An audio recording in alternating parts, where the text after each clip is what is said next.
Every country in the world has a number, a floor, the least an employer can legally pay you for an hour of your labor. You have heard arguments about whether it should be higher. You have heard arguments about whether raising it kills jobs or saves them. You have heard politicians campaign on it and economists argue about it on television. What you have probably never heard is where it came from. Because if you go back to the original legislation, not the debates about it, the actual text, the actual words written into the law, you find something most economics courses leave out. The minimum wage, in several of its earliest and most influential forms, was not created to protect workers. It was created to sort them.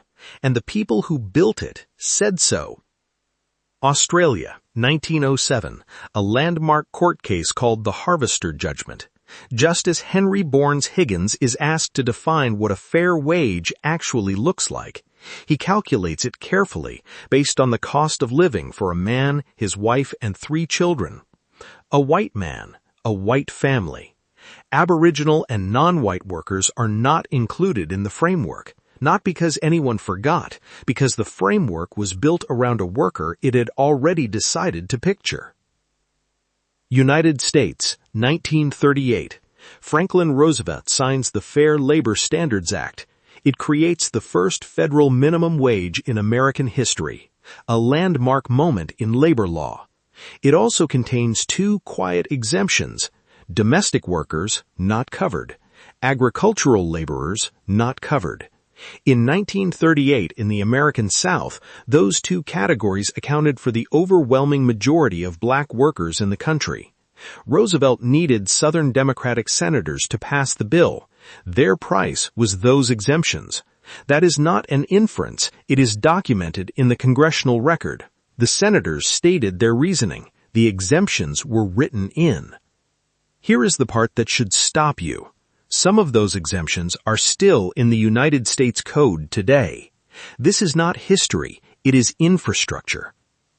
South Africa, 1925.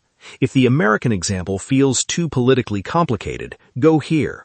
White trade unions lobby the government, explicitly on the parliamentary record, in open debate, for wage floors in skilled industries set at levels black workers could not legally meet. The intent is not implied. It is stated. It is in Hansard. It is signed into law. The minimum wage in that moment is not a protection for workers. It is a wall between them, built by some, pointed at others. And here is what matters about walls. They do not vanish when the law changes. They become structural. The economy builds on top of them. Removing them takes more than raising a number. Now, here is where it gets global, because this is not a Western story with footnotes from other countries. The mechanism traveled. Brazil has one of the largest informal economies on earth. Around 40% of its workforce operates outside formal wage protections, according to data from the International Labor Organization. That boundary between formal and informal did not draw itself.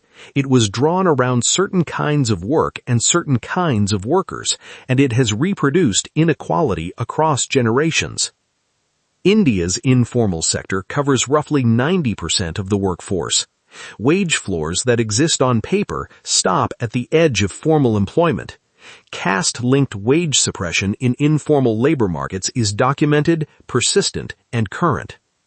The Gulf states, the kafala sponsorship system ties migrant workers who form the majority of the labor force in countries like Qatar, the UAE, and Kuwait to individual employers. Collective bargaining is not available to them. The floor, where it exists at all, was not built for them. Same mechanism, different country, different century.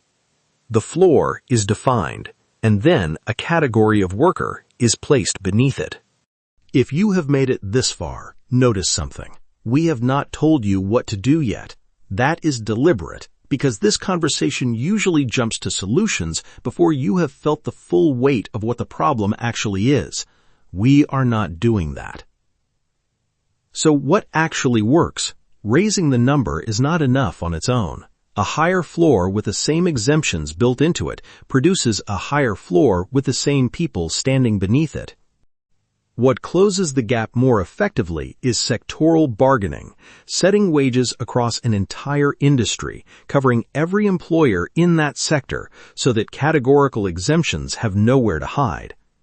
South Africa's post-apartheid sectoral wage determination model is the most documented example at scale. It is not a perfect system. It has measurably reduced the gap that preceded it. Brazil, in 2023, tied minimum wage increases to GDP growth, so the floor rises in real terms when the economy expands, not just when an election is close. For the first time in over a decade, the wage floor outpaced inflation. Real wages for the lowest earners went up. The United Kingdom's Low Pay Commission, an independent advisory body mandated to recommend increases based on economic evidence, has produced more consistent upward movement than systems where the floor is set directly by a legislature that only moves it when it becomes convenient. None of these are complete solutions. They are named, documented, and working. The difference between the countries where the floor moves and the ones that don't is not luck, it is structure. Now meet Zara. She is already at work when this episode starts. On a notepad tucked under a clip on her desk, she has done the arithmetic. The numbers are crossed out and rewritten, not because she made an error, but because she checked, then checked again. She already knows the gap between what the law guarantees her and what her labor produces for someone else. She has known that number for a long time. What she is only understanding now is that the gap was not an accident. It was engineered, and it was engineered before she was even born. She does not collapse. She goes still.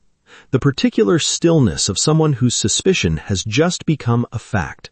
She finds something else too, a statutory wage top-up entitlement her employer never mentioned and her contract never referenced. It exists. It applies to her. She is owed it. The form is long. The process is not designed to be easy. She files it anyway, because 2 episodes ago she joined a credit union and her monthly bank fee stopped, not because someone fixed the system, because she used a tool the system had not told her was there. Not filing guarantees nothing. Filing does not guarantee anything either, but only one of those positions can move. Every country in the world has a number. What they do not put in the textbook, what does not make it into the chapter on labor rights, is that for most of the history of that number, the question being answered was not how do we protect workers. The question was, which workers? The floor was never universal. It was sorted, and the sorting is still visible if you know where to look. You now know something most people do not. The question is what you do with it. Subscribe, share, bring someone with you when the next piece of the architecture gets named. Broke by design. The system does not explain itself. We do.